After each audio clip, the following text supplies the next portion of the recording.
All right, and I will kick it over to you, Gregory and Mike, to give an introduction and get us started. Yeah, welcome everyone. My name is Greg York. I'm one of the management and program analysts with the National Office of USDA Rural Development. I work primarily on the VAPG program, Value Added Producer Grant Program for the National Office administering it. Prior to being at the National Office, I was in the state of California, and before that in the state of Washington, working on the Value Added Producer Grant Program, as well as several other programs for rural development. So we've got a little bit of experience on the field level, administering and helping folks put together projects. And I've been over at the National Office since, I guess it's just a little over 3 years ago. Mike and I came over, and I've been working on the Value Added Producer Grant Program from the National Office level, administering it since then. I'm going to give Mike here a chance to introduce himself. Hey, Greg, everybody, thanks a lot. I appreciate the time. As Greg said, we've been in the National Office. This is our fourth cycle for the administering the Value Added Producer Grant. I worked in Wisconsin prior to joining the National Office staff. Have had some good success with value added in Wisconsin while I was here, working with the Red Cliff Tribe, Oneida, Forest County, and some individual producers also that applied for the Value Added Producer Grant that were tribal members. So I really think that this is an underutilized program in the tribal community, and it's something that that we really would like to see more applications coming from tribal members and tribes, because I think it's a lost opportunity that we're really not fulfilling. And love to hear from you and how we can make it work. Value added, it's a very specific grant, and there's a lot of rules to it, but as long as we're within the rules, there are ways to make things work. So I think we'll get started from here. Greg, if you want to take over, I'm going to stop having my video on so we save on bandwidth here. And if there's and I'll be addressing some questions during the presentation. And I'll jump in when you need me, Greg. Okay. Yeah, thanks, Mike. Kelsey, you had a couple slides there you guys wanted to present? Yeah, you bet. Well, thank you for joining, everybody. For those of you that aren't familiar, the IAC was founded in 1987. We're a national nonprofit organization that works to serve all Native American tribes and Alaska Native villages.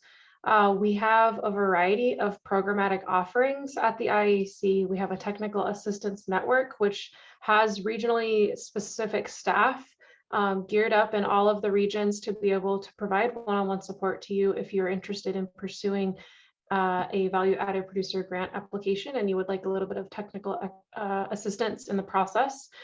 Feel free to reach out and we'll make sure to get you connected with the appropriate folks in your region.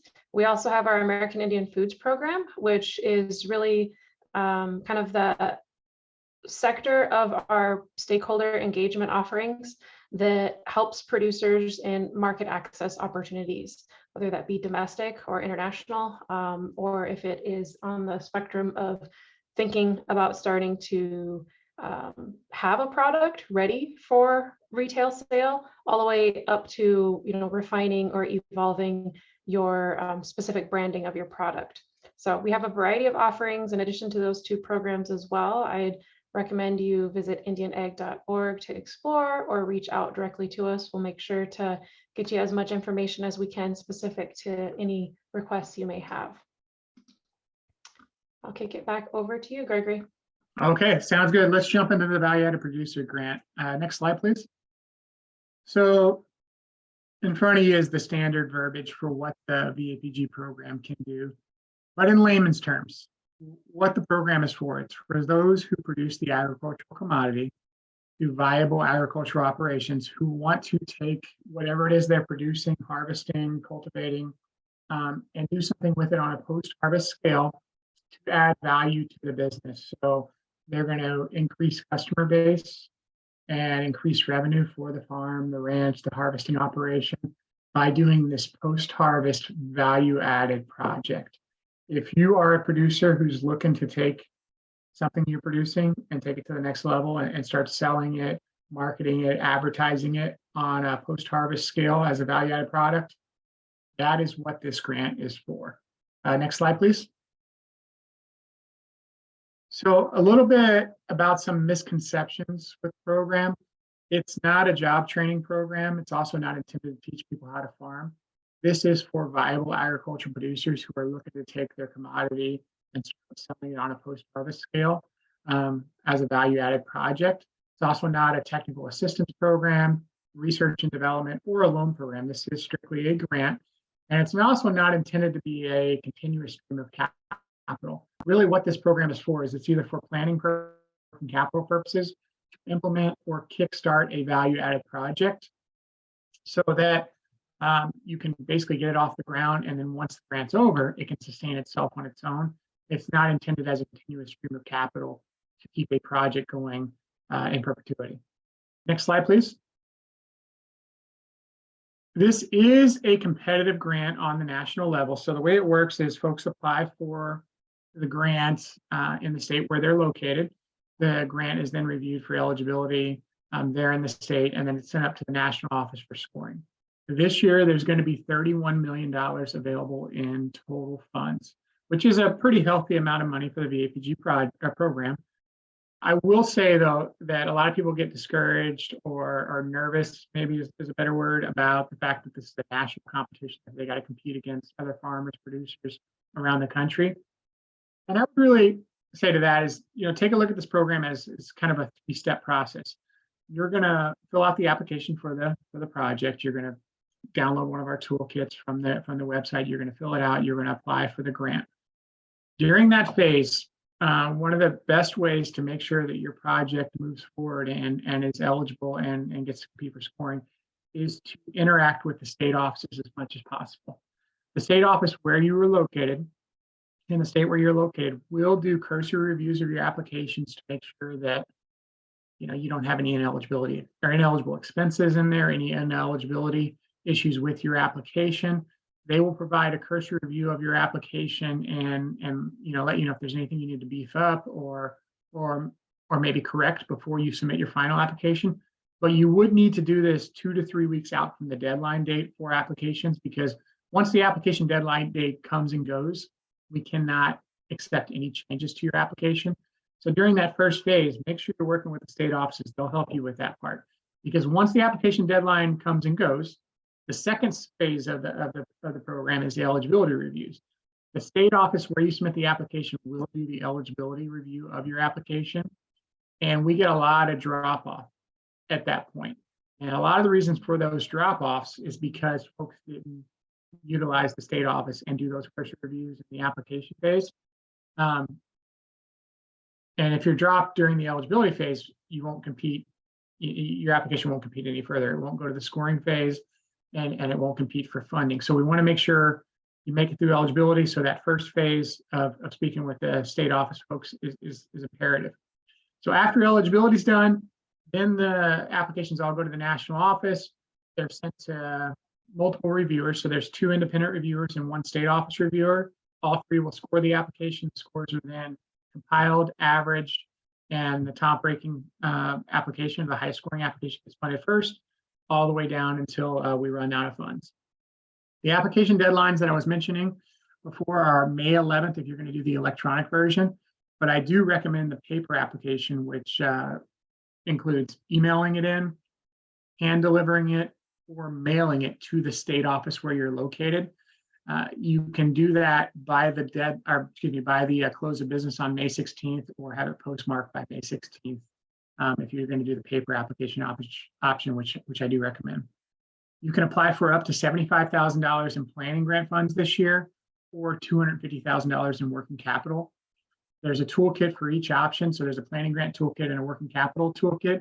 You will have to decide which route you're going to go up front, and you have to apply specifically for either planning purposes or working capital purposes.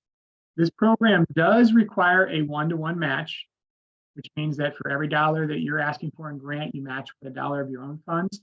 That does not necessarily mean cash. There's a lot of ways to come up with a match, and we're going to go over that in detail in some coming slides. Next slide, please. The other little tidbit about the competition is that there's 3 set-asides or reserve funds. There's one for beginning and socially disadvantaged farmer or ranchers. So 10% of the funds are set aside for folks applying as a socially disadvantaged farmer or rancher. And if you're competing for those funds, the way it works is you compete for those funds first. We will award the highest scoring or highest ranking applications until we run out of that 10% set aside. Folks that do not receive funds from the set aside still continue on in the competition. They just get moved to the general fund pot, and then they continue competing and scoring or ranking order for the general funds if they weren't selected for the reserve fund. Same thing for mid-tier value chains. If you're applying for a mid-tier value chain project, there's 10% set aside for those. Persistent poverty counties is a little bit different. That is a third set aside, but the way that one works is the state, when they're doing the eligibility determinations for your application, will check the county where you're applying. If it's on the persistent poverty counties list, and that list consists of counties where you've had consistent persistent poverty for at least the last 3 decades. So, and that goes off basically the last 3 censuses. So if you're in one of those counties, you automatically get to compete for those reserve funds for persistent poverty counties. Next slide.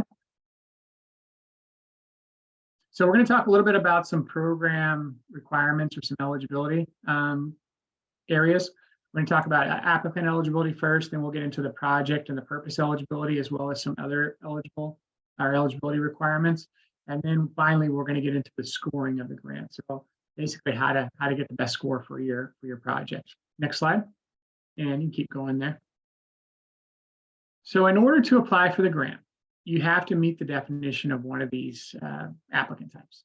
There's the independent producer. The independent producer is the backbone of the program. That's your agricultural producer, the person that actually produces the commodity either through raising, cultivating, or harvesting the product through the legal rights to harvest it from our oceans, forests, what have you. But it's the person that has the it's the person that has their hand in the ground, that they're actually cultivating the commodity. They're the ones that are involved in the day-to-day labor, management, and field operations. They're the ones producing the commodity, and you have to produce that commodity yourself and own the commodity through the value-added venture, and at least 51% of it. Now, we do get some applicant types that come in. And the applicant types, whether you're applying for the agriculture producer group applicant type, or the farmer rancher cooperative, or the majority controlled producer-based business venture option, no matter which one of these you apply for, you still have to meet the definition of an independent producer or an agricultural producer in order to apply. So the agricultural producer groups, as an example, you would need to be made up of independent producers in order to apply. And the agricultural producer group would need to be controlled and managed by independent producers. Same thing for a cooperative, and same thing for a majority controlled producer-based business venture. Next slide. So here's a little tidbit about each one of the applicant types. I want to hit on the majority controlled producer-based business venture just a little bit more. So as I was mentioning, the independent producer, applicant producer group, or the agriculture producer group, and the farmer rancher cooperative all need to be owned and controlled by the independent producers. We do realize that in some situations there are passive investors or outside investors that own part of a farming operation or a business, and that's fine. As long as the majority of the applicant's business, the entity, the farm, is controlled by agriculture producers or independent producers, you can apply as a majority controlled producer-based business venture. Now, the one thing you need to keep in mind here is that we only allow 10% of overall funding in any given year. So in this year, it'd be $3.1 million to go to majority controlled producer-based business ventures.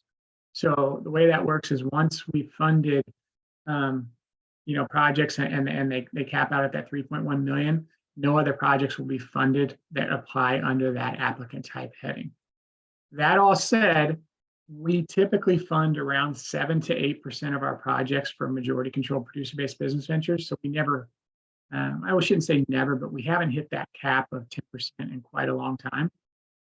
So if you have one of those type of if you're one of those type of applicants, if you have some, I should probably call them passive investors in your business, that aren't involved in the farming.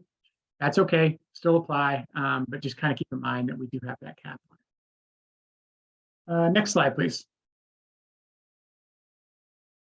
So we talked about this just a little bit in the applicant types, but here is the definition of an agriculture producer. It's an individual or entity that produces an agricultural commodity through participation in the day-to-day labor, management, and field operations.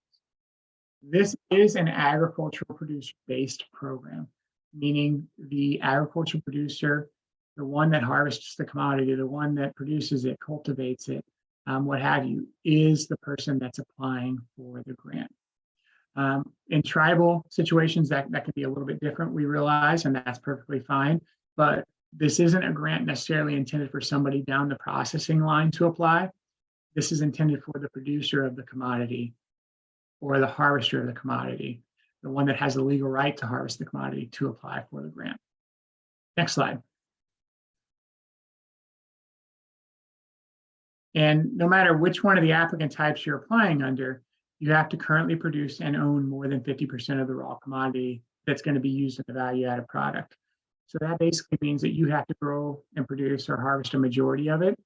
As long as you're doing that, perfectly fine. You can actually subsidize your project if you don't produce enough to do the project with the 51% you're growing yourself from neighboring farms or from someone else. And actually that purchase of the additional commodity is eligible for the VAPG program under reimbursement. So that can be one of your expenses on your budget items, as long as you produce 51% yourself. The other caveat is that you have to own the product from its raw state through the production of the value-added product. And this is a requirement with everything except for the mid-tier value chain, but you need to own it as well as through value-added venture up to the point where you're going to be selling that value-added product. Next slide.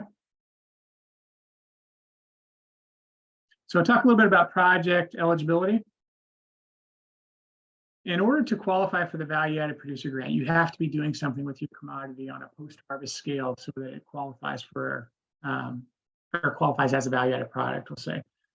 First and foremost, and probably the backbone of the program since the inception, is the change in physical state. So you're taking your commodity, you're processing it, you're doing something with it that changes it so that it can't be reversed. It's irreversible. Maybe you're taking fish that you're harvesting from one of the Great Lakes and you're processing it into individual fillets, then you're vacuum packaging it and labeling it. Can't be reversed, right? You're changing the physical state of it. Or maybe you're taking some sort of fruits that you produce on your farm and you're turning them into jellies or jams, or taking some sort of grains, grinding them. Maybe you're making cornmeal, flour. You're doing something with the commodity that's changing its physical state. That is eligible for the program. But not everyone's processing their product into something. Sometimes you're just growing things organically, or maybe you have free range eggs, and that's great too. You can come in under the produced in a manner that enhances the value of the agricultural commodity heading. So if you're going to take and you're going to receive an increased value for your product because of the way that you're growing it, and you're going to sell it maybe as an organic food product at a local farmer's market, that could be enough to qualify for a value-added producer grant under the methodologies, as long as you're receiving an enhanced value for that product by doing so. There's also the physical segregation category. Now, we don't see a whole lot of these, but we do see one every once in a while, usually in the Midwest. And the most common, and I think the easiest example of a physically segregated commodity is your GMO versus non-GMO corn. So if you're raising that corn separate from each other, and you're keeping the GMO versus the non-GMO corn separate through the cultivating and then again through the harvest, that in itself could qualify for a value-added methodology. We also have a little bit of an energy aspect to this program in the sense that we can do farm or ranch-based renewable energy projects. Now, we like to talk, especially if you're doing one of these type of projects, we like to talk to you in advance because we want to make sure that what you're doing is eligible for VAPG, because we have another program, which is known as REAP, Rural Energy for America program, which potentially could be a better fit for you. But if you're looking at the farm or ranch-based renewable energy, just think about energy produced from the actual commodity produced on the farm or the byproducts of the commodity. If you're doing something with a commodity on the farm and you're producing energy from it, maybe you have a dairy or a cattle farm and you're taking the byproducts from that or from that cattle production, and you're making energy from an anaerobic digester, that could work. If you're doing some sort of solar, wind, geothermal, something like that, where you're just producing energy from outside sources, that's not going to work for this. It has to be energy produced from a product that you are producing. And then finally, and this one's been picking up a lot of steam over the last 6, 7, 8 years, is your locally grown and produced agricultural food product. The key word here being food. If you're producing a food product and you're going to sell it within the state that it's being produced or within 400 miles of the location of where it's produced, that in itself can be enough to qualify for a value-added methodology. But again, it has to be within the state and has to be within 400 miles that you're selling it, and you have to be receiving an enhanced value or an increased value for it by selling it as a locally grown and produced food product. I'm going to take a quick break just for a second here and just see, Mike, do we have any questions that we want to cover? At this point in time, we don't. There's some questions that are just some topics that I think we're going to cover within the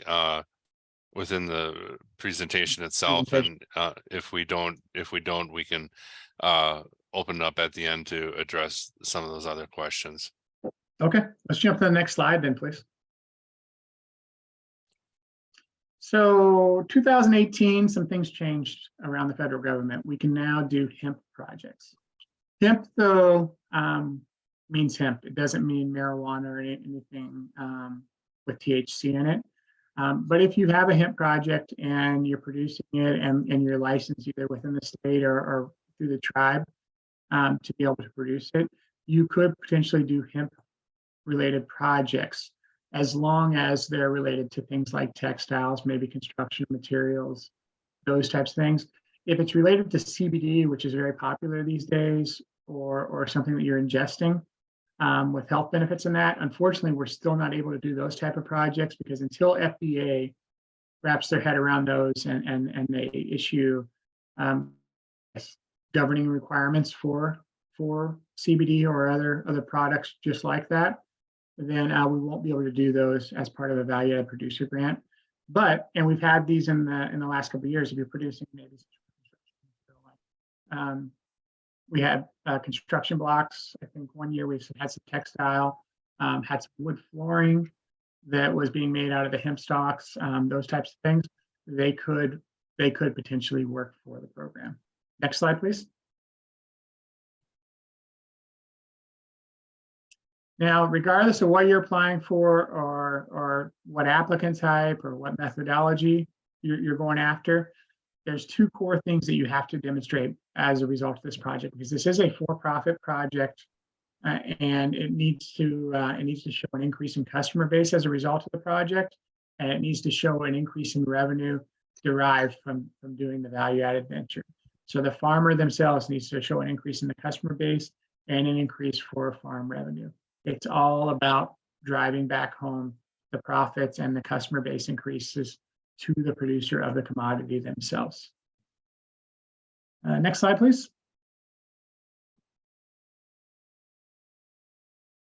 All right, talk a little bit about purpose eligibility. And go ahead, next one, please. So we talked about this just very briefly in the beginning, but you can apply for either a planning grant or a working capital grant. You can't apply for both at the same time. You have to decide, am I going to go planning grant route or the working capital grant route? If you're going to do the planning grant, it's a very specific purpose, which is that you can pay a qualified consultant to prepare or develop a feasibility study, a marketing plan, and or a business plan for your project. Planning grants are fantastic. We don't get a whole lot of applications for planning grants, probably 5 to 10% each year of the total applicants are applying for planning grants, but they can be great, because if you have a project that's pretty well thought out, but maybe not 100% solidified, and you want to have someone take a look at your project, maybe put together a business plan for you, a marketing plan to get that product to market, or maybe do a feasibility study to see if there is a viable market for that project, we can help by paying that qualified consultant to do that type of work for you. Develop those plans, develop that feasibility study before you start injecting too much cash into the project yourself and not knowing whether or not you have a viable project there. The qualified consultants can help you with determine viability of a project by doing these things for you. Now, that all said, the vast majority of our applicants come right in for working capital. That basically means that they have and we'll use the construction term, shovel-ready project. They have a shovel-ready project that's ready to go, ready to kickstart. They just need an injection of capital in order to get it off the ground. And if they want to do that, that's great. They can apply for a working capital grant to pay for the processing and or marketing of the value-added product. All working capital expenses related to that. And we'll talk a little bit more about what we mean by working capital expenses. Next slide. So with working capital, there's going to be three options to choose from when you're applying. And really what it comes down to is what level of documentation you have to supply with each application type. So working capital grants of $50,000 or more for emerging market proposals. An emerging market proposal is basically a new product to the marketplace. So if you've been producing and marketing something for less than 2 years at the time of application, we consider that new, and we consider that to be an emerging market proposal. And if you're asking for $50,000 or more, that means you need to supply a business plan and a feasibility study with your application. That's why if you have a new product and you're looking to get it to the marketplace, because we require the feasibility study and the business plan and or marketing plan with that type of application, that's why a planning grant might be a great option for you instead of jumping right in with working capital, because with that option, the variation of working capital grants, the number one there, you will have to supply both those documents with your application. Now for number two there, request of $50,000 or more for market expansion projects. The difference between the two, difference between the emerging market and the market expansion is that market expansion, you have to have produced that product for more than 2 years at the time of application and been selling it for more than 2 years at the time of application and marketing it. If you've been doing that and you want to apply as a market expansion project, you can submit your application and you do not need to submit the feasibility study, but you would still need to submit a business plan and or marketing plan with your project application. And just because you don't have to submit the feasibility study doesn't mean that you wouldn't still have to discuss the viability of the project. You would still have to cover all that in your writing, but you would not have to actually submit a feasibility study with your application. And please keep in mind that for market expansion grants, we only allow independent producer applicant types only to apply for market expansion. Agricultural producer groups, farmer rancher cooperative, and majority controlled producer-based business ventures are not allowed to submit a market expansion grant. And then finally, we get quite a few of these. If you're submitting an application for say $49,999 or less, and you don't have the business plan, you don't have the feasibility study, that's okay. You can apply as a simplified application or applicant type, and instead of sending in the feasibility study or the business plan and marketing plan that you would have to with the other two working capital options, you can forego both of those and submit a simplified application and just come in for $49,999 or less. And it would not matter if it's an emerging market application type or a market expansion application type. You could still do that simplified application without supplying either one of those documents. But again, it needs to be a shovel-ready project that is well-defined, laid out, exactly what you're going to be doing, how you're going to be doing it, where you're going to be selling it, price points, what it's going to cost you to produce it. Everything needs to be solidified, and you need to present a viable project if you're coming in for these working capital options, especially the simplified application, because we're not going to be looking at a feasibility study or a business plan. Next slide. All right, let's talk about matching funds. We hinted a little bit about this in the beginning. So there's a number of ways to come up with matching funds, but you do need to come up with $1 in match for every dollar in grant that you're requesting. Obviously, cash is perfect. That works great. You can back up your grant request with cash match. That can also mean loans, lines of credit, other forms of loans that you're going to receive, as long as it's a dollar for dollar for the grant amount being requested. That's perfectly fine. But in addition to cash, we also allow in-kind labor, and that can be from the tribal members themselves or family members that are contributing to the project. Their time that they're putting into the project for the specific purpose that they're performing, or for the specific task they're performing, can count towards in-kind labor contributions up to 25% of the total project cost. This is the one and the only matching source that has a cap on it, and it's capped at 25%. But what that is that's if you're requesting $50,000 in grant, you have to match $50,000 match. For that scenario, you have a total project cost of $100,000. The max in-kind labor contribution is $25,000. Now, you can also supply raw commodity as match. So if you're a cattle producer and that beef, that hanging beef, whatever the value of it is before you process it further into your value-added product, whatever the value of that raw commodity in its harvested state can count as match. There is no cap on raw commodity match. Raw commodity match can, and I've seen it in the past, make up 100% of the match. That's perfectly fine. It's only the labor that's capped at 25%. So when I'm putting together a project, or I'm giving people advice on how to put together a project, especially where cash might be a little bit of a problem, I always suggest that you start with raw commodity first. Figure out how much raw commodity you're going to be using for the project. Figure out what the value of that commodity is, and take that chunk right off the match from the start. If it covers all the match, fine, you're good to go. If it doesn't, then I would take a look at the labor second.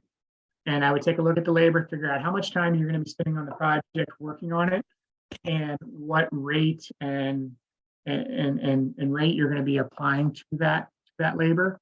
And that rate needs to be directly related to the kind of work you're going to be performing. It can't be, if you're an attorney on the side and you get $200 an hour, but you're going to be doing some marketing work on the project, we can't use that $200. It's got to be realistic to the type of work you're going to be doing for the project. But I would figure out how much that is, and up to 25% of the total project cost, I would take that off the match requirement next. And then finally, if you still need to make up some additional match, then you could take a look at cash and loans, lines of credits. That I will tell you though, that if you're doing that and you're contributing some sort of in-kind as part of your match, it does get scored slightly lower than those that contribute all cash match or more than 50% cash match. There's different tiers to it. So take a look at the scoring mechanisms before you decide how you want to make up your match, but don't let the lack of cash, if there is that, to determine whether or not you apply. There's a lot of ways to make up match, and we see a lot of in-kind contributions in our applications. Very, very rarely do people contribute all cash. Now, there's also tribal sources of other grants that can count as match. I'm going to let Mike talk a little bit about that. Before we get into that too, Greg, we should also mention on a planning grant, in-kind is a little bit more tricky because we're hiring a third party to do the feasibility side of the business plan, the marketing plan. You can, so there can be some in-kind labor in a planning grant, but it's a lot more limited than in a working capital. What I've seen in planning grants for match, for example, like when Red Cliff did their grant, the person that did the feasibility study was willing to reduce his wage, his labor by, I don't remember what the dollar amount was, but let's say he was getting $100 an hour for conducting the feasibility study. He then said, well, I'm going to take $75 an hour. So that made up 25, half of the match that was required. So just be aware of that, that planning grants can be a little bit more tricky when we're talking about match, because we can't use the value of the commodity because we're not producing anything with with a planning grant. You know, the in-kind family labor or applicant labor gets a little tricky because that we're not doing a lot with that. So just so we're aware of that. And then, you know, look within the tribe too. Like I know in the past, Keep Seagull funds, those were eligible. Anything that's not tied back to the federal government as match it can be used for match. So if it's not a federal grant, that could be still considered. So you know, look to see if there's other sources within your own tribe that might be able to help you out. So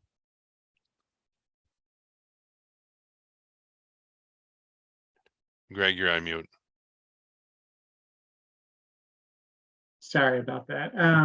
Yeah, jump to the next slide, please. And if anyone has any comments or questions about match, any further clarification needed, let me know in the chat there. We'll be happy to answer it. We talked about this already, but again, one-to-one grant. So $1 match for every dollar in grant. You need to spend your matching funds on eligible expenses, just like you would with the grant funds. And they need to be spent at the same pace or in advance of grant funds. So when we do the reimbursements, we're going to take a look at how much match you provided, and we can only reimburse up to that amount of match at that specific time. We can bank the match so that we can, you know, maybe reimburse it with a different request or a later request, but we have to make sure we don't exceed 1-to-1 at any given time for the grant. And the funds need to be from a real or from a source without a real or apparent conflict of interest. Next slide, please. We talked about this. We'll go ahead and skip this one. Planning grant funds can be used to pay a qualified consultant for the feasibility study, business plan, and/or marketing plan. And then we're going to talk a little bit about some common expenses. And I actually have some examples here for you. But basically, we can pay costs for processing the raw commodity into value-added product. We can pay for product packaging, vacuum packaging, labels, what have you. We can pay for ingredients. Maybe you're making beef jerky with that beef that we talked about earlier, and you need some spices and ingredients that go into that. Perfectly fine, can pay for those. Promotional materials, that's great, and advertising. But I actually went through and grabbed out of some applications from 2022 some examples of expenses that were in budgets that are perfectly fine and perfectly eligible. So some of the things, and these are some common things that we would see in applications, is that processing labor. So if you need to hire folks, you know, outside of the family to process the commodity into the value-added product, we can pay for the labor, we can pay for the hourly rates, what have you, to process the product. We can also pay for time in a commercial kitchen. Maybe you're going to take that product, you're going to go down to a local commercial kitchen, you're going to make it, process it yourself you're going to take that fruit, you're going to make those jams and jellies and jar it yourself, and you can do it in a commercial kitchen, perfectly fine. We can pay for the rental or the time that you're going to spend in a commercial kitchen. However, what we can't do with this program is we can't help you build out a commercial kitchen because this is strictly a working capital grant. It is not a capital improvement grant. So we can't help you improve real estate, and we also can't pay for equipment. And equipment is defined as anything with a useful life of more than 1 year and a value of $5,000. If it's less than that, it might be eligible. You'll want to run it by your state office folks. But if it's valued at $5,000 or more and a useful life of more than 1 year, it's considered equipment and it is not eligible for the program. Some folks don't want to do any of the processing themselves. They're going to pay a co-packer, maybe some consultant or something along those lines to do the processing for them. Perfectly fine. The expenses for that is eligible for reimbursement as long as it's not family members that you're paying to do the processing for you. Talked about packaging. This can include everything from the labels that go on the packaging to maybe some sort of vacuum packaging for your product, whatever you're placing it into so that you can get it ready for sale. Could be eligible for the program. Ingredients. Storage, and that includes cold locker storage. If you need to pay to have your product stored somewhere while you're looking to sell it, and it's not a facility that you own, and it's not cold locker storage that you own yourself, we could pay for the rental of that facility. But again, just like with a commercial kitchen rental, we can't pay to build storage for you or pay for your own cold storage. It has to be actually and truly leased or rented space. We can pay for things like advertising with the grant, and that includes, social media advertising, which is very popular these days. But it can also include your more common or your old school type of advertising from billboards, print ads, those types of things as well. And it can also include website development and, for that matter, website hosting. All those types of advertisements are perfectly eligible for the grant.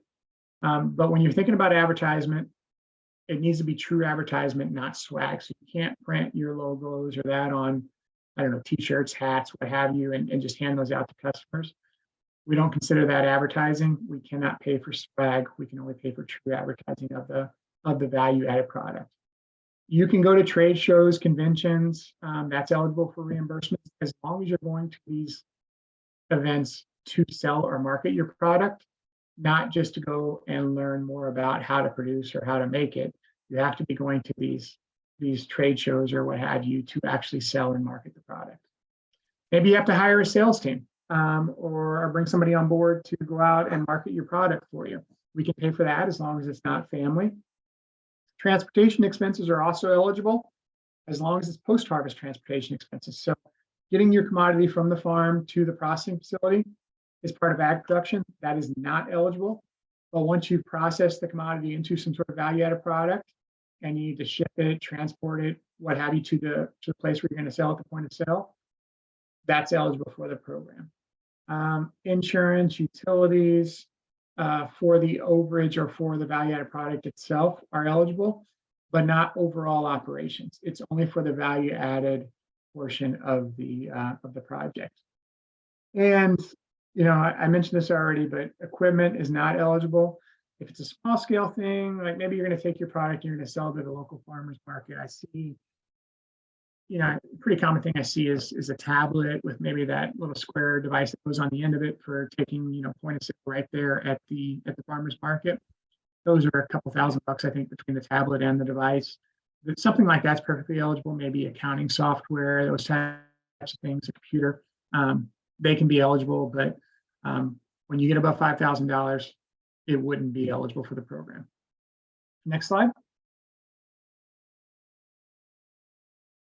I talked about a little bit of this already, but just to kind of reiterate, ag production is not eligible for the program. So seed to harvest stays on the farmer.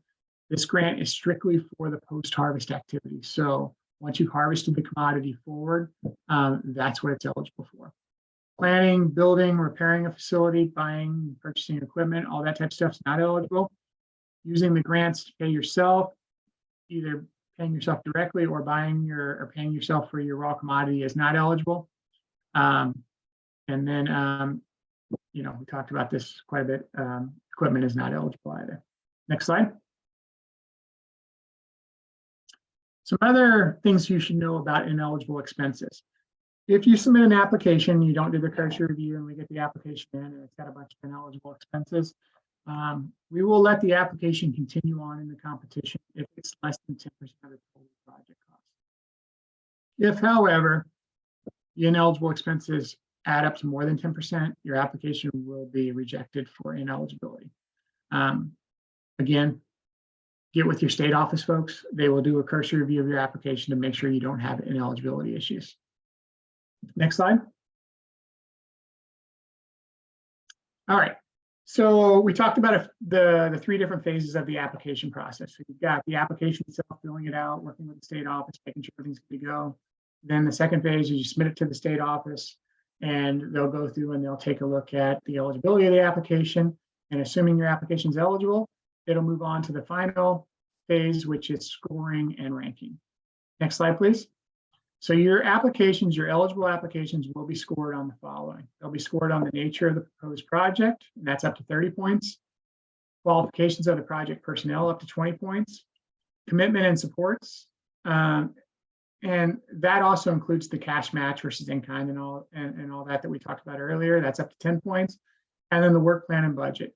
Now, this is all laid out both in the application toolkit and the notice that was published on the Federal Register. And you get 0 to 20 points for that work plan and budget. But the total there and the total scoring is 80 points for those four criterion, those first four criterion you see. Those first four criterion are scored by the independent reviewers, so the two independent reviewers that are going to be scoring your application, as well as the state office.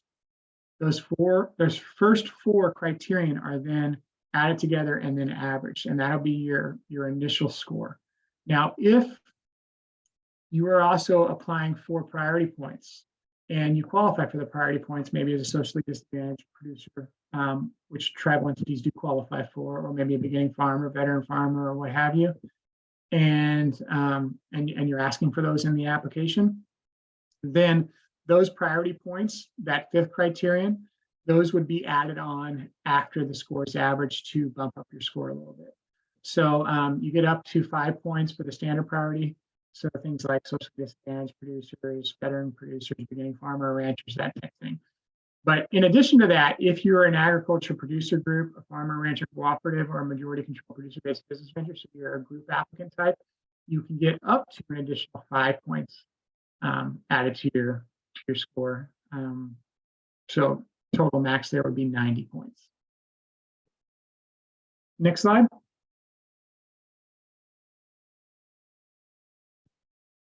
And let's go to the next one, please. Here are those priority categories that I was mentioning earlier. So if you're asking for the first 5 points, there's the different options for priority points. And then we'll go to the next slide.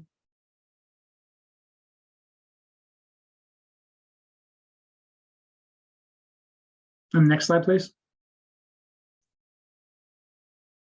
Actually, I'm sorry, go back one slide there.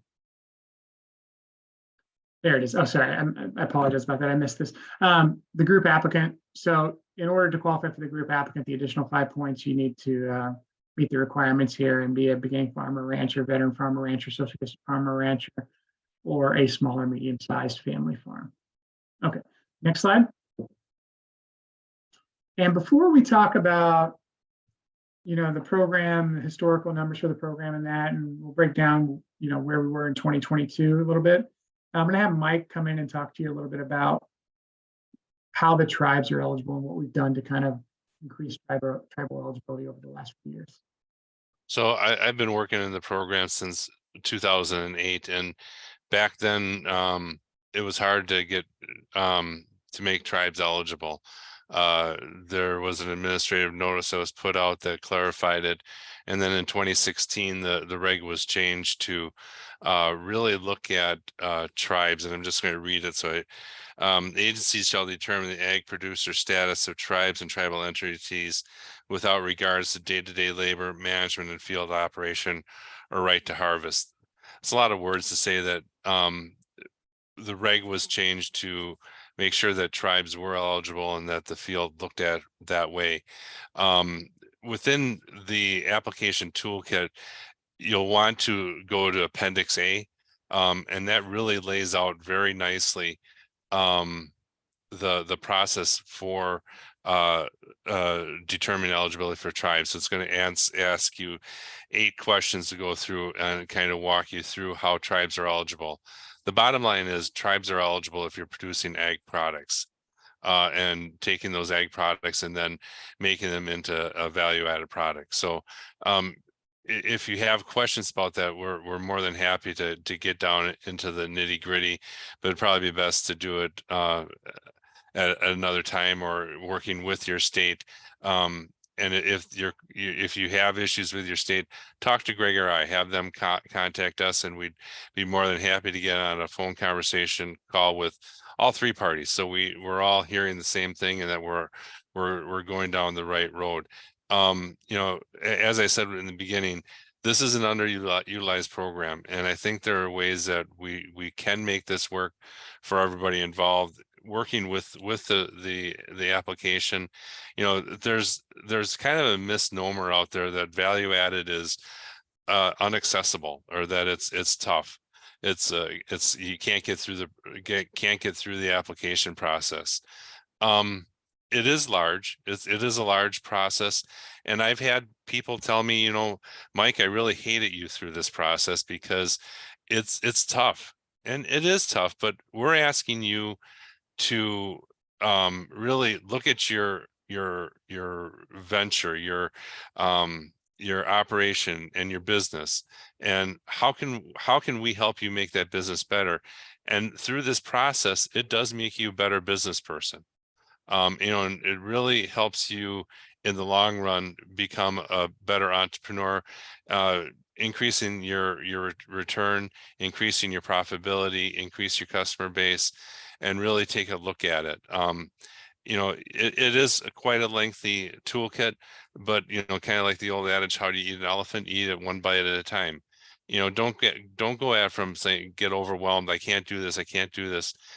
Start going through it, and talk with your state, talk with other people that have done this before. It is something that can be done. So I guess I'd leave it at that. Just as we go through this, bottom line is we'd love to see more tribal applications coming in, because you're doing the work. So why not? Let's find a way through it. So, Greg. Yeah. Next slide, please. So I know we're coming up on an hour here real quick. So I just want to give you some breakdowns of the last cycle, and then we'll hang around and answer any questions that you have at the end here, but don't want to keep you on much longer. So in FY 2022, we had 482 applications. 342 of those made it to the scoring phase, so they passed eligibility.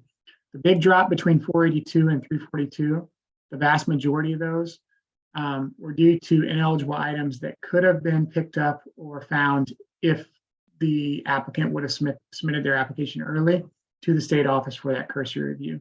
You can easily get past that hurdle of eligibility if you use the states. And what ends up happening a lot of times is, 140 applications? We end up working with a lot of those applicants the next year to correct their mistakes, correct the issues, and they come back and reapply, and they're pretty successful the next year. But rather than have to do it 2 years in a row, work with the states the first year, get past eligibility, so you can be one of the, as we had in 2022, 342 applications that were competing for funds through scoring. So last year we had 342 applications scored, and out of those, 197 were funded. It's nothing more than starting with the top score, going down until we run out of money. We ran out of money with the 197th application last year. Next slide.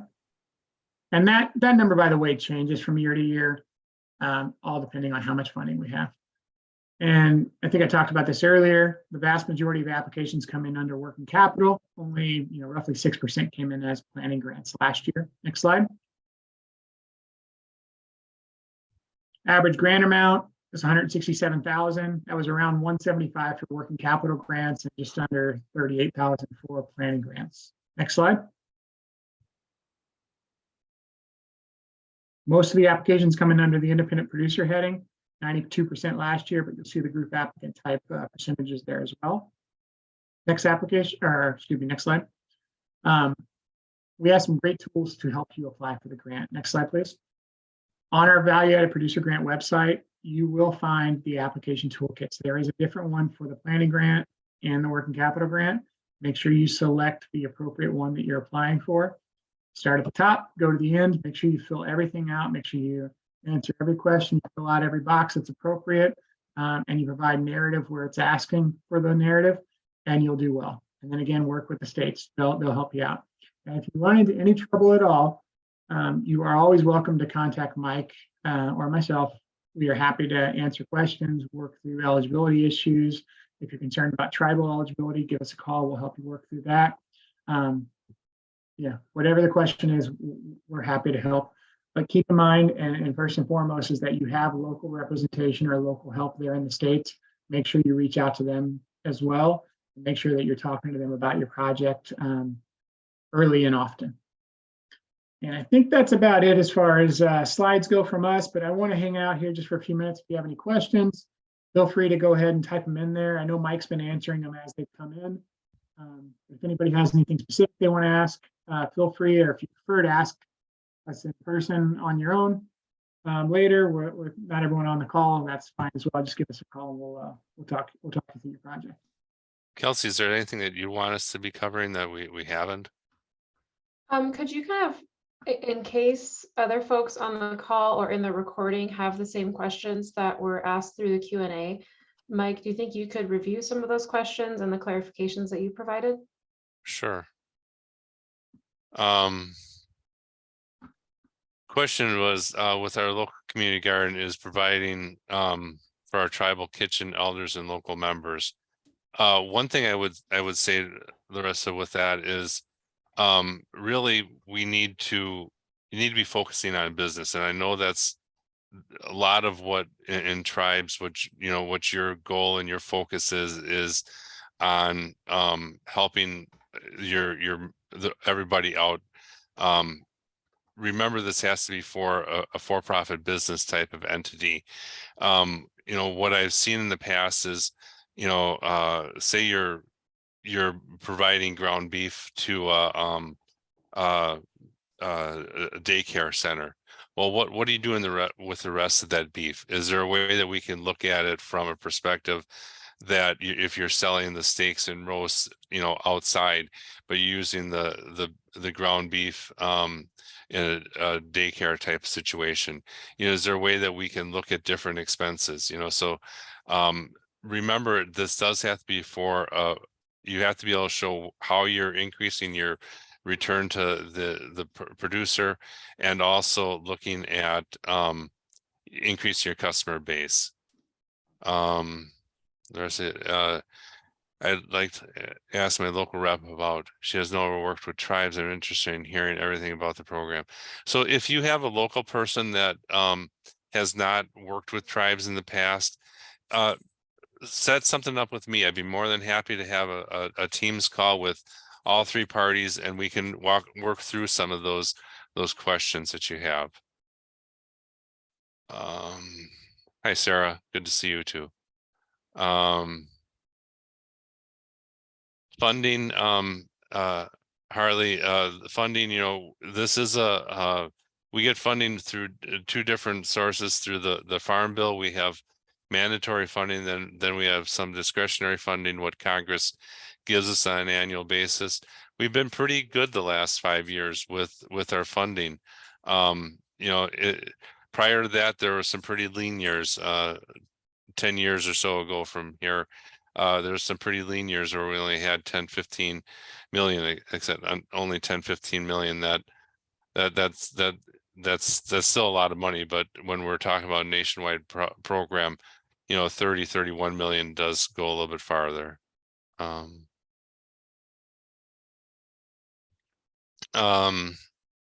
Tasha, you're growing some veggie seeds, garlic, making garlic powder. You know, dehydrated products.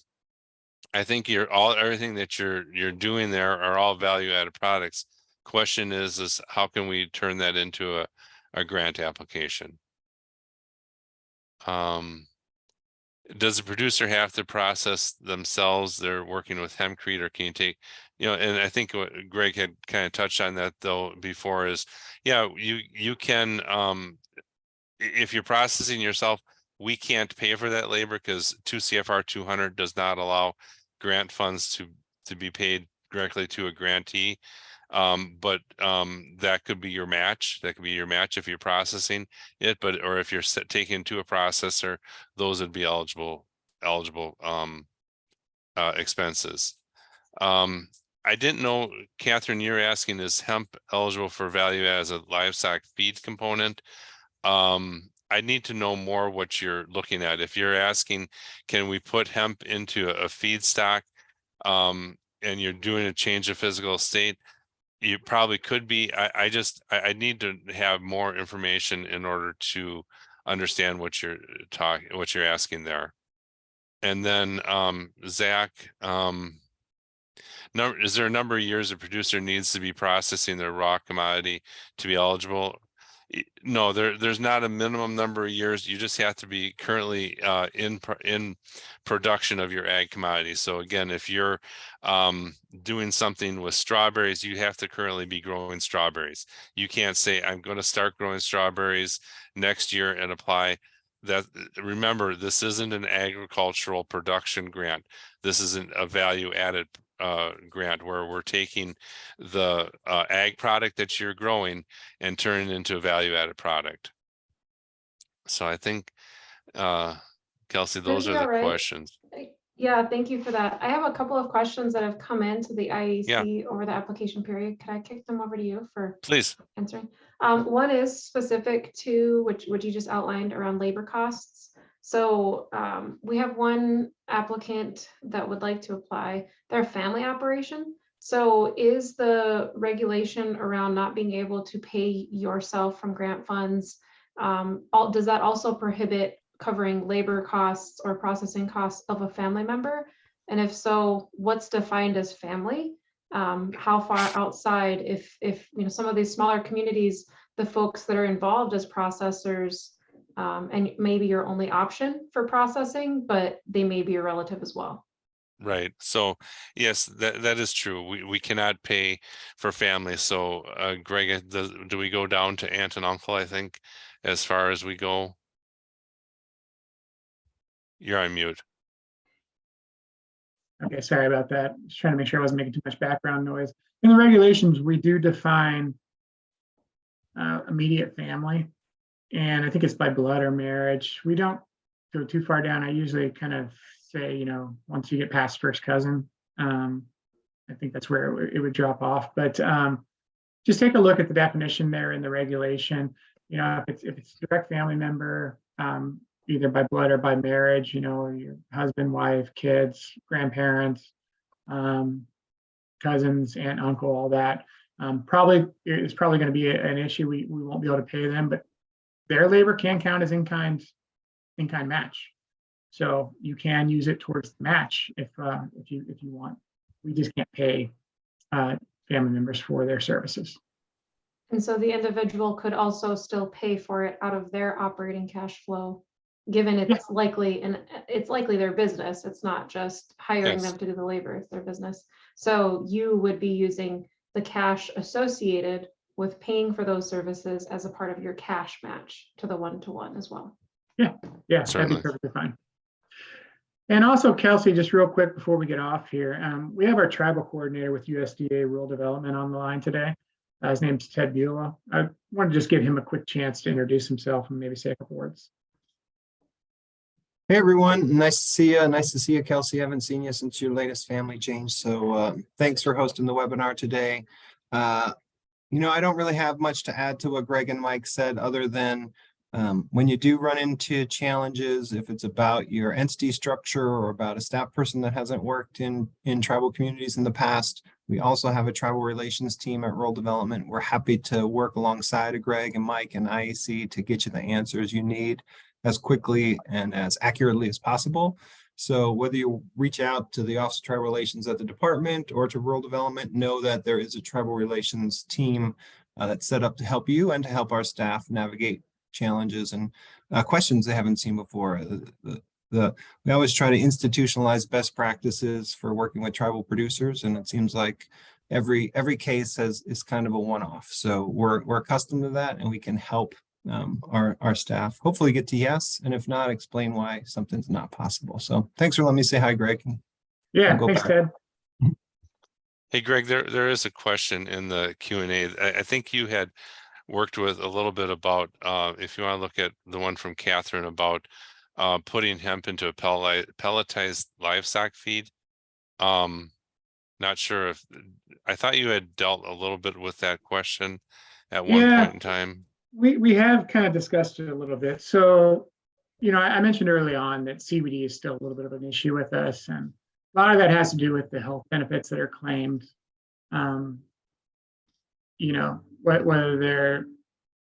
Whether they've been studied enough and found to be, accurate or not, and whether FDA is backing them.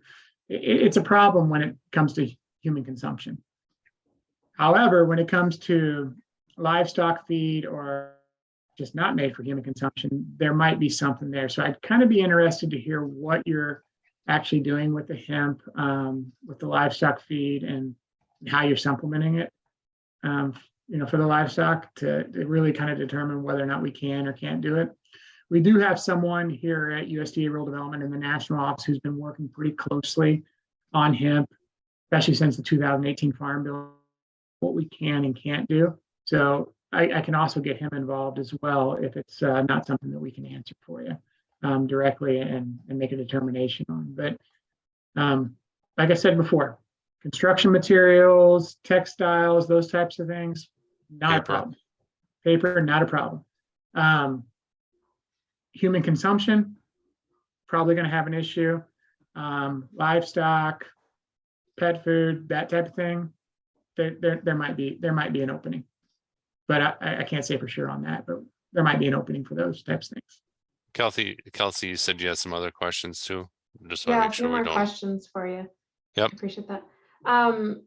Is this historically, does this notice of funding tend to come out same time every year, generally speaking? Or, I mean, if an individual is looking at the calendar saying, I don't know if I can pull this off in a month, Right. or if they watch the recording, when should they be planning? Where can they get the alerts sent to them so that they can be keyed into when they should prepare Yeah. their next application? So I can take that if you want, Mike. So Sure.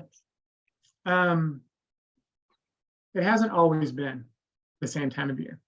But one of the things we're working on and we're working towards is making it an annual notice that comes out at the same time of year, and for that matter, opens the exact same date every year. We're not quite there just yet, but we might be there by next year or maybe the year after, if not next year. That said, part of the reason why we're able to get it on a more consistent cycle these days is because of the 2018 Farm Bill and because of the mandatory funding that's tied to VAPG through the local agricultural marketing program, which is basically two AMS programs as well as rural development programs that are all tied to LAMP, receiving set funding through the Farm Bill. So because of that, the last few years, we've been able to keep it on a consistent schedule. Not quite exactly the exact same time each year, but we are working towards that. So stay tuned. Yeah, it'll probably happen. That all said, if you're not ready this year, we will very, very likely have an application window right around the same time next year. So, And that doesn't mean you can't start looking at it. I mean, Exactly. when you have some free time, start formulating what your venture is. Start asking the questions, build that team that you can work with. Be it somebody from the state or someone from your tribe or local ag officials or SBA or small business groups in your area. People that can help you make good decisions that you can start formulating what that venture might look like. Yeah, and you can sign up through the Federal Register and that for updates anytime something posts. I think probably the easiest way to do it is sign up under the, what's the number called, Mike? CDFA. CDFA, sorry, couldn't think of it all of a sudden. And the number for VAPG is 10.352. Again, 10.352, and I'll actually put that in the chat. But if you just set up an alert for that one, anytime something posts to the Federal Register for value added, you will automatically get a notification.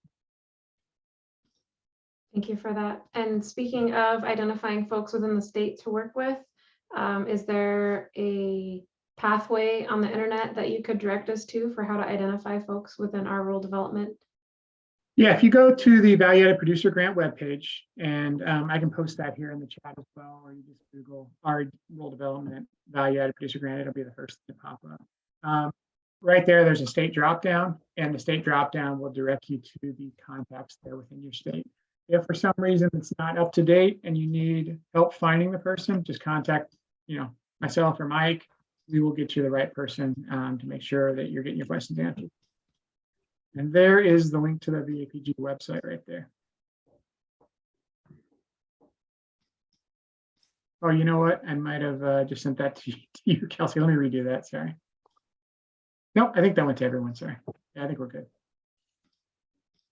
And since I mentioned AMS a little bit earlier, I don't know if you can promote Sarah Hernandez. And Sarah, sorry to put you on the spot, but if you wanted to say anything about the two other programs that are tied to LAMP, you're welcome to do so. I've sent the invitation over to Sarah. She'll have to accept and re-enter. One more question while we wait for that. I guess it's more of a comment. We've gotten some feedback from folks that are working on the application toolkit, And because of the nature of it in Microsoft Word, depending on what version of Word you have on your computer, sometimes it opens with the tabulations a little bit wonky.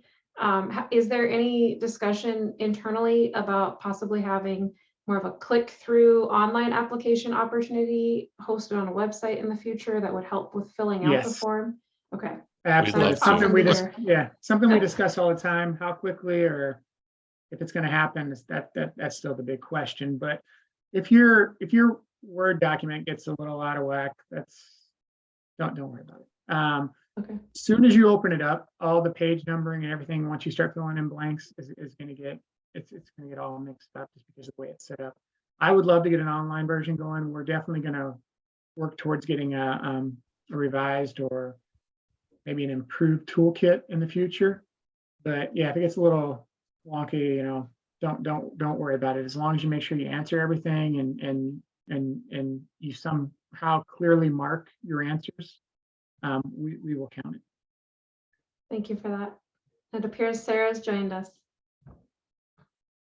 That I had to switch over to panelists, but I'll just really briefly, because I know you guys have put on a fantastic webinar here.